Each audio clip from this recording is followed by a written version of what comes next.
আজি পুৱা 7 বজাৰ পৰা ৰাভা হাছং স্বায়ত্তশাসিত পৰিষদৰ নিৰ্বাচনৰ ভোটগ্ৰহণ অনুষ্ঠিত হৈছে। ৩৬টাকৈ পৰিষদীয় সমষ্টিৰ ৩৩টা সমষ্টিত ভোটগ্ৰহণ প্ৰক্ৰিয়া আৰম্ভ হয় পুৱা 7 বজাৰ পৰা পুৱা 9 বজালৈ ভোটদানৰ হাৰ আছিল ৯.৯২%। আজি ৯৬ গৰাকী প্ৰাৰ্থীৰ ভাগ্য নিৰ্ণয় কৰিব ভোটাৰে। ৬০৩টা ভোটগ্ৰহণ কেন্দ্ৰত শান্তিপূৰ্ণভাৱে চলি আছে ভোটগ্ৰহণ প্ৰক্ৰিয়া। ভোটাধিকাৰ সাব্যস্ত কৰিব ৪,৪৫,৫৮৪ জন ভোটাৰে। তিনিটা পৰিষদীয় সমষ্টিত বিনা প্ৰতিদ্বন্দ্বিতাৰে নিৰ্বাচিত হৈছে ইতিমধ্যে প্ৰাৰ্থী। তিনিওটা সমষ্টিতে জয়লাভ কৰিছে ৰাভা হাছং যৌথ মঞ্চ বিজেপি প্ৰাৰ্থীয়ে। আৰু এই সন্দৰ্ভত আগবঢ়াইছো আমাৰ সাংবাদিকৰ এক প্ৰতিবেদন। হয়, ৰাভা হাছং নিৰ্বাচনৰ আজি ৰাতিপুৱাৰ পৰা দেখা গৈছে যে গোৱালপাৰা আৰু কামৰূপ জিলাৰ ৩৩টা সমষ্টিত ৰাতিপুৱাৰ পৰা লানি নিচিগা ভোটাৰে আচলতে তেওঁলোকে ভোটাধিকাৰ সাব্যস্ত কৰিছে। গণতান্ত্ৰিক অধিকাৰ সাব্যস্ত কৰিবলৈ তেওঁলোকে বিভিন্ন কেন্দ্ৰসমূহত ভিৰ কৰা পৰিলক্ষিত হৈছে। মই আছোঁ ধনুভাঙা সমষ্টিৰ অসম মেঘালয় সীমান্তৰ মাদাং LP স্কুলৰ ভোটকেন্দ্ৰত আৰু ইয়াতে দুটাকৈ কেন্দ্ৰ দেখা গৈছে আৰু দুটা কেন্দ্ৰত ইয়াৰে আচলতে অসম মেঘালয় সীমান্তৰ যিখিনি ভোটাৰ সেই ভোটাৰখিনি ইয়াতে আহি তেওঁলোকৰ ভোটাধিকাৰ সাব্যস্ত কৰে। উল্লেখযোগ্য যে অসম মেঘালয় সীমান্তত থকা যিখিনি প্ৰকৃততে গাৰো জনগোষ্ঠীৰ ভোটাৰ তেওঁলোকেও আহি পেলাই ইয়াতে সাব্যস্ত কৰে। আচলতে আজিৰ তাৰিখত গাৰো জনগোষ্ঠীৰ ভোটাৰখিনিও আহি তেওঁলোকে ভোটাধিকাৰ সাব্যস্ত কৰি গৈছে বুলি আমি জানিবলৈ দিছে যে আচলতে ৰাতিপুৱাৰ পৰা আহি তেওঁলোকে এই যি ভোটাধিকাৰ সাব্যস্ত কৰিছে আৰু ভোটাধিকাৰ সাব্যস্ত কৰি তেওঁলোকৰ পচন্দৰ প্ৰাৰ্থীগৰাকীক নিৰ্বাচন কৰিবৰ কাৰণে আগবাঢ়ি আহিছে। মোৰ আগত এগৰাকী ভোটাৰ আছে, মই তাত জানিব বিচাৰিম যে ৰাভা হাছঙৰ তৃতীয়টো নিৰ্বাচন কি উৎসাহেৰে কি আশা কৰি তোমালোকে ভোট দিবলৈ আহিছে? মানে আমাৰ এৰিয়াটো মানে আমাৰ ধনুভাঙা ৩ নং পৰিষদীয় সমষ্টি যিটো আমাৰ যিজন প্ৰাৰ্থী আজি জয়যুক্ত হৈ আহে আজি ভোট নিৰ্বাচনৰ দ্বাৰা তেওঁ যাতে আমাৰ সৰু সৰু কিছুমান আমাৰ সমস্যা থাকে গাঁৱৰ হিচাপে ৰাস্তা ঘাটৰ উন্নয়ন এইবিলাক থাকে, ধৰক চিকিৎসা ব্যৱস্থা কিছু উন্নতি হ'লে আমাৰ সা সুবিধা হয় গাঁৱলীয়া মানুহ হিচাপে, সেইখিনিয়ে মোৰ ক'ব লগা। হয়, আচলতে বৰ ডাঙৰ আশালৈ তেওঁলোকে ভোট দিবলৈ অহা নাই যে গাঁও এখনত সৰু সৰু সমস্যাৰে ভাৰাক্ৰান্ত হৈ থাকে আৰু এই সৰু সৰু সমস্যাসমূহে আচলতে এখন গাঁৱৰ কাৰণে যথেষ্ট গুৰুত্বপূৰ্ণ সমস্যা হিচাপে বিবেচিত হয় আৰু এই সৰু সৰু সমস্যাসমূহক সমাধানৰ কাৰণে তেওঁলোকে আজি ভোটাধিকাৰ সাব্যস্ত কৰিবলৈ আহিছে। আইতাই কৰি আহিছে, আইতা ভোট দিবলৈ আহিছে। ক'ৰ পৰা আহিছে আপুনি?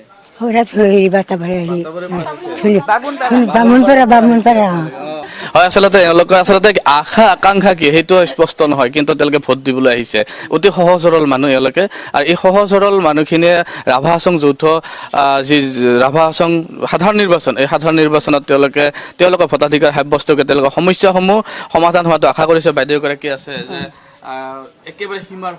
কেন্দ্ৰ এইটো আচলতে অসম মেঘালয় সীমা বুলি ক'লে আচলতে আমাৰ সাধাৰণতে বহুত সমস্যা থকা যেন লাগে। ৰাভা হাছঙৰ পৰা কেনেধৰণৰ আশা কৰিছে? ৰাভা হাছঙৰ পৰা আমি নিজৰ ধৰা সমস্যাবোৰ সমাধান হ'ব বুলি আশা কৰিছোঁ। সেইটো আশাৰে আমি ৰাইজে দলে বলে আহিছোঁ, সেইটোৱে আমাৰ আশা। হয়, আচলতে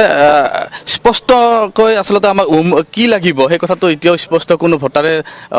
স্পষ্ট কৰিব পৰা নাই, কিন্তু এই অসম মেঘালয় সীমান্তৰ যিখিনি সমস্যা আছে ৰাস্তা পদূলিকে ধৰি খোৱা পানীকে ধৰি এই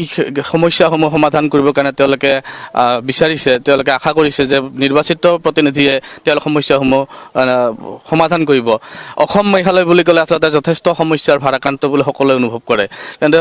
এই অসম মেঘালয় সীমান্তৰ ৰাস্তা ঘাটে খোৱা পানীকে ধৰি স্বাস্থ্য এই সকলোবোৰ সমস্যা আছে। ইয়াৰ পিছতে আচলতে জনপ্ৰতিনিধি হ'ব এই সীমান্তৰ অঞ্চলবাসী ৰাইজক আৰু বিশেষকৈ গাৰো জনগোষ্ঠীৰ মানুহক কেনেধৰণৰ তেওঁলোক পৰিচৰ্যা কৰাটো আশা কৰে? হয়, নিশ্চিতভাৱে ৰাভা হাছং স্বায়ত্তশাসিত পৰিষদৰ এই নিৰ্বাচনে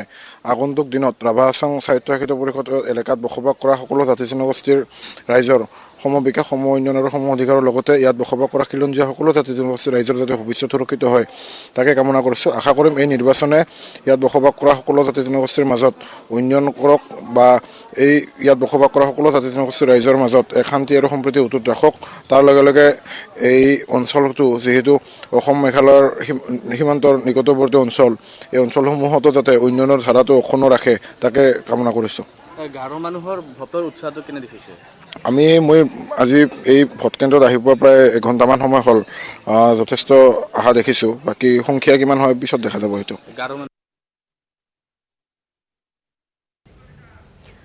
আৰু এয়া আমি আপোনালোকক দেখুৱালো ৰাভা হাছং স্বায়ত্তশাসিত পৰিষদৰ যিহেতু ভোটগ্ৰহণ চলি আছে এটা কেন্দ্ৰৰ পৰিৱেশ আৰু অন্য এটা কেন্দ্ৰৰ পৰিৱেশ দেখুৱাব বিচাৰিছো তাত উপস্থিত আছে আমাৰ জ্যেষ্ঠ সাংবাদিক দিব্যজ্যোতি কলিতা দিব্যই দেখুৱাব আপোনালোকক সামগ্ৰিক পৰিৱেশটো দক্ষিণ দুধনৈ পৰিষদীয় সমষ্টিত উপস্থিত আছো আৰু পুৱাৰ ভাগৰে পৰা ইয়াত যেহেতু ভোটদান পৰ্ব চলি আছে বৰ্তমান সময়ত কংগ্ৰেছৰ যিগৰাকী প্ৰাৰ্থী সেই কংগ্ৰেছৰ প্ৰাৰ্থীগৰাকী ইয়াত উপস্থিত হৈছেহি আমি তেওঁৰ লগত কথা পাতিবলৈ চেষ্টা কৰিম কেমেৰা পাৰ্চন কালিদাসক কিছু আগুৱাই আহিবলৈ অনুৰোধ জনাইছোঁ আমি তেওঁৰ লগত কিছু কথা পাতিবলৈ চেষ্টা কৰিম আৰু তেওঁ যিহেতু ইয়াত উপস্থিত হৈছে নহয় এনে কেনেকুৱা দেখিছে এনে ঠিকে দেখি আছো এতিয়া 4 তাৰিখত গম পোৱা যাব 4 তাৰিখত গম পোৱা যাব ৰাইজৰ মুখতো এনে ঠিকে দেখা যায় ঠিকে দেখা যায় 2013ত আপুনি কিমান ভোট পাইছিলে অলপ ভোটত ইফাল সিফাল হৈছে হয় এনে ঠিকে আছে কাৰণ তেতিয়া মানে ফাৰ্ষ্ট আছিল না হয় ইলেকশ্যনটো তাৰ ফলত আৰু ৰাইজো মানে এটা হেৰি কৰিছে আৰু ডিচিশ্যন লৈছিল এবাৰ বিজেপিয়ে আৰু যৌথ মঞ্চে খুব আগ্ৰাসী প্ৰচাৰ চলাইছে আপোনালোকৰ নেতৃত্ব কিন্তু ইমান তেনেকৈ অহা নেদেখে এতিয়া চাওক ৰাইজ এতিয়া তেওঁলোকৰ গভৰ্ণমেণ্ট আছে হয় নে নহয় তেওঁলোকে 10 বছৰ ধৰি মানে ৰাজত্ব কৰিছে ৰাইজৰ মাজত তেওঁলোকে বহুত সুবিধা দিছে হয় নে নহয় তেওঁলোকে বহুত আঁচনি দিছে তাৰ ফলত ৰাইজে যদি ছেটিছফাই হৈছে তে তেওঁলোকক চাব না তে সেইকাৰণে আমাৰ এতিয়া আমি ভাবি আছোঁ ৰাইজে যদি তেওঁলোকৰ প্ৰতি ছেটিছফাই হোৱা নাই তেতিয়াহ'লে আমাক চাব সেইকাৰণে আমি ইমান কেম্পিং কৰা নাই আপুনি বেছি কেম্পেইন কৰে এতিয়া চাওক তেওঁলোকে 10 বছৰ ধৰি ৰাইজৰ মাজত আছে হয় না নহয় তেওঁলোককতো ৰাইজে চিনি পায় জানে হয় না নহয় তাৰ ফলত তেওঁলোকে ইমান কেম্পিং কৰিছে হয় না নহয়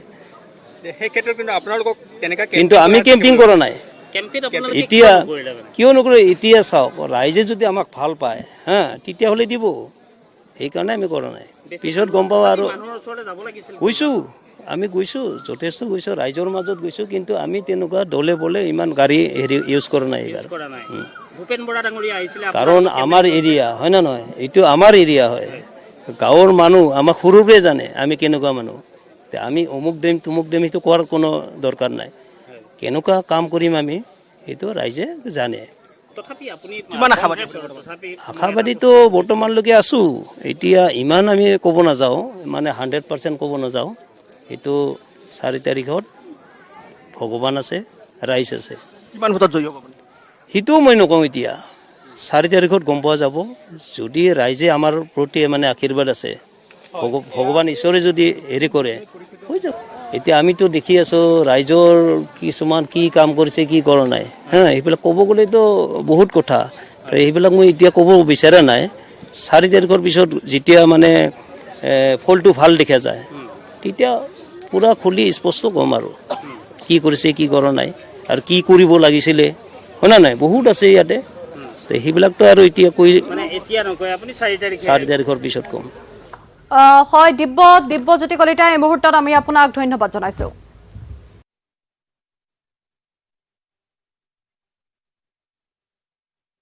কিমান বয়স হৈছে নাজানে ভোট দিলে নাই দিলে এতিয়া ভোটটো কেনেকুৱা প্ৰাৰ্থীক দিছে মানে ৰাজ্যৰ কাম হ'ব লাগিব হয় নাই আজি আমি আমাৰ গোৱালপাৰা জিলাত মুঠ 19টা সমষ্টিৰ 362টা ভোটগ্ৰহণ কেন্দ্ৰৰ কাৰণে আমাৰ পলিং পাৰ্টিসকল ইতিমধ্যে আহি পাইছে তেখেতসকলে আমাৰ ভোটগ্ৰহণৰ কাৰণে যিখিনি যাৱতীয় সামগ্ৰী ভোটৰ বেলট পেপাৰৰ পৰা আৰম্ভ কৰি বেলট বক্সকে ধৰি এই আটাইসমূহ গ্ৰহণ কৰি আজি নিজ নিজ ভোটগ্ৰহণ কেন্দ্ৰলৈ যাব আৰু কাইলৈ ৰাতিপুৱা 7 বজাৰ পৰা আবেলি 3 বজালৈ ভোটগ্ৰহণ চলিব আৰু যোৱা ভোট দিবা কিহত আহিলে এই পিলপিলিত পিলপিলিত ৰাতিপুৱা খাই আহিছে নে খাওঁ নাই কিছুই খালি পেটে আহিছে এতিয়া গৈ খাবগে অঁ খাব লাগিব একো নোখোৱাকে আহিছে এটা অঁ খালী পেটেৰে আহিছে খালি পেটতে আহিছে আমি